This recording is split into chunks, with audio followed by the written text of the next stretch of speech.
पशुपालनलाई मुख्य पेसा बनाएको यो घाँसथरीको नाम चाहिँ पहिला घाँसथरी त्यसपछि बाँसथरी हुँदै घाँसथरी हुन गएको भन्ने यहाँका स्थानीयले बताउनु भयो। म यति बेला यहाँहरूलाई सिलुङ खोला वडा नम्बर 9 पर्छ यो सिद्धगङ्गाको यो घाँसथरी भन्नेमा यहाँहरूलाई लिएर जाँदैछु है त।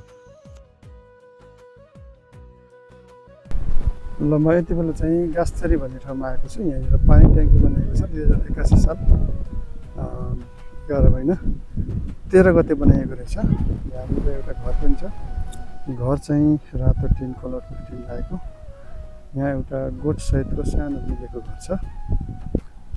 त्यसै गरी तल पनि यहाँनिर पनि एउटा घर छ। एक घर, दुई घर, यो चाहिँ 3 घर। 3 घरपछि यो पनि घर, 4वटा घर।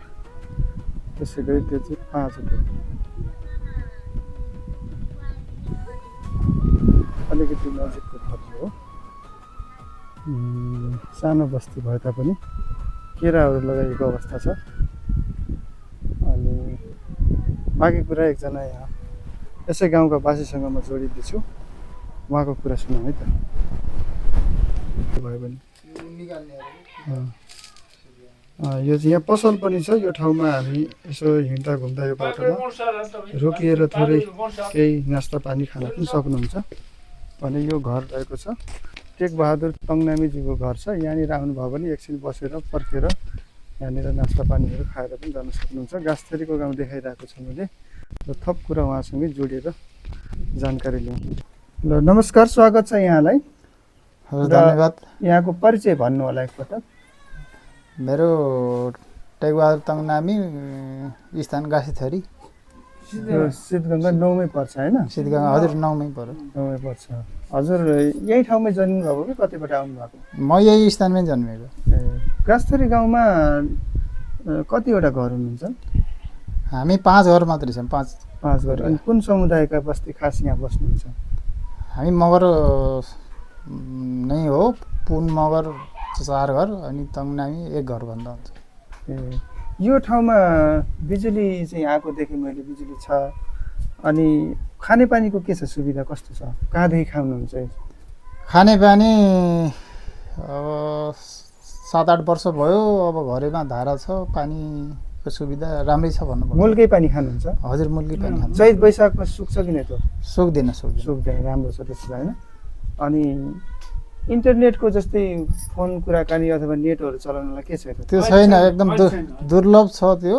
अहिले यहाँ चाहिँ अब तपाईँको फोन गर्न पर्दा पनि टावरले पनि राम्ररी दिँदैन।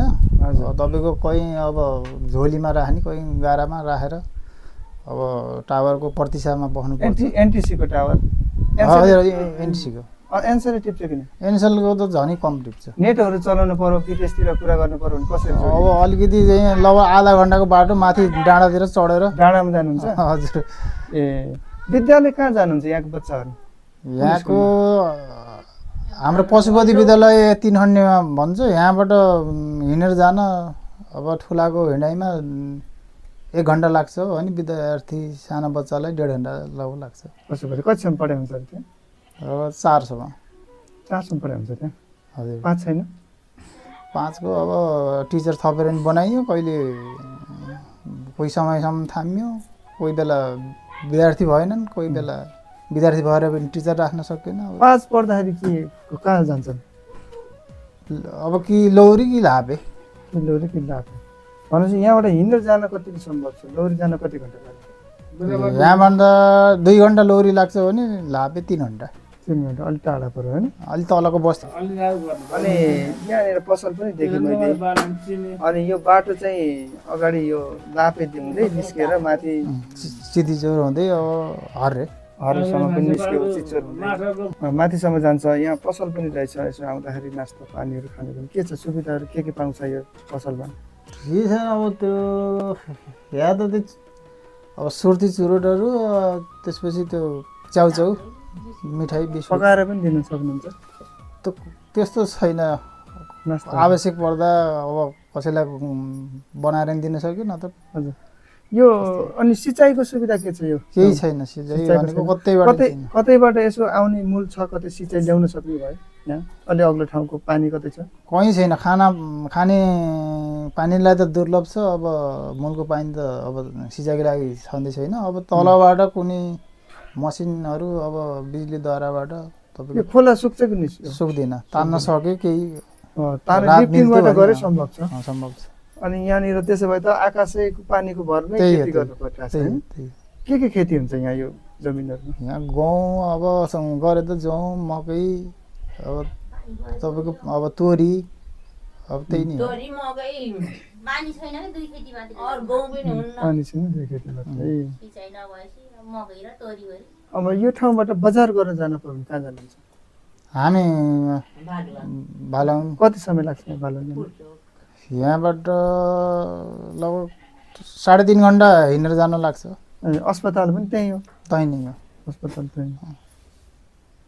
अनि यो ठाउँमा बसिरहँदा तपाईँले अनि वैदेशिक रोजगारमा पनि जानुभएको छ यहाँबाट? यहाँबाट गएन। अब बस्यो। छोरो गएको थियो, ऊ छुट्टीमा आएर बसेको छ। ए, अहिले यो- अब छुट्टी पनि होइन, अब फिनिसिङमै आयो। अहिले यो गाउँठाउँमा खास जीविकोपार्जन कसरी भइरहेछ? कि बाख्रा पालन अथवा के कसरी चलाइराख्नु भएको छ गाउँघरको जीविकोपार्जन? अब जीविकोपार्जनमा त खास गरी भन्दा अब यही अन्नबाली किसानी मुख्य कुरो यही नै हो। अब त्यसमा अब जनअनुसारले अब कसैले अब बाख्रा पालेछन्, कसैले दुई जडा भयो नि सबैको अब घरमा छन् नपालेका। सिद्धगङ्गा नगरपालिका वडा नम्बर 9 हो यो। हजुरलाई वडा कार्यालय जान पर्यो भने कहाँ जानुहुन्छ? करम गएर जानुहुन्छ कि भकुजोग जानुहुन्छ कि लौरी जानुहुन्छ? हामी प्राय जसो अब यहाँभन्दा माथिका टोल हजुर लोरी नै जानुहुन्छ। हजुर अब यो गाखेदेखि तलको करम गइरा नै जान्छ प्राय जसो। करम गएर जानुहुन्छ? हजुर। भोट राख्नलाई माथि पाँकुरी माईमा जानुभयो कि शङ्कर ज्योतिमा? शङ्कर ज्योतिमा आदि लगभग धेरै जसो गइन्छ भने अब पाँकुरीमा अलिक थोरै कम हुन्छ। तपाईँ पाँकुरी जानुभयो कि शङ्कर ज्योति? म त शङ्कर ज्योति नै गएँ। शङ्कर ज्योति जानुभयो।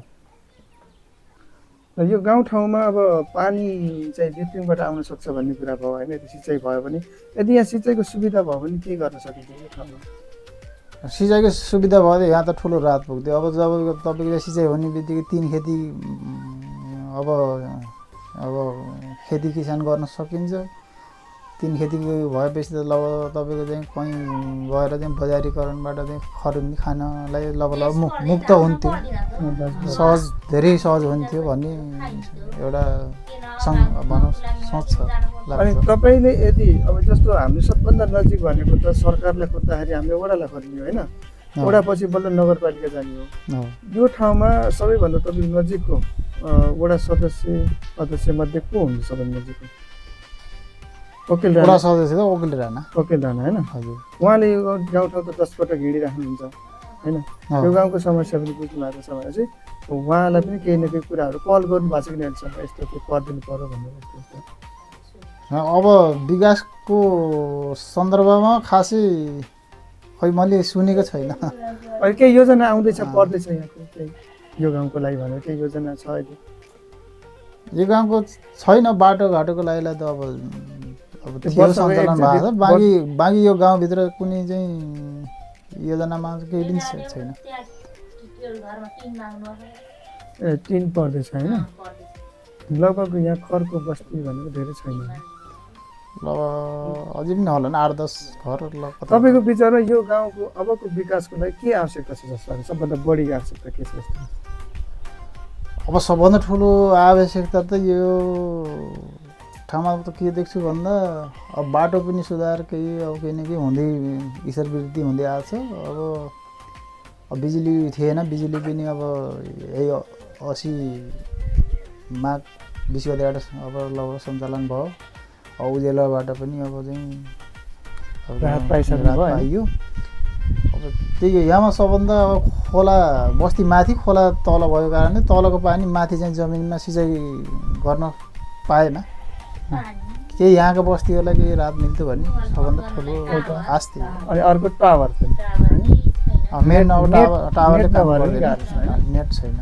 विद्यालयको लागि त बस्ती सानो भएको होइन? यति सानो बस्तीको लागि फेरि अन्त विद्यार्थीको सङ्ख्या पुग्दैन अब त्यही भएर। त्यही भएर विद्यालयको सम्भव भएन। अब अस्पताल पनि त्यो बस्ती अनुसारै हुने भयो होइन? त्यही त्यो पनि कमै पर्यो।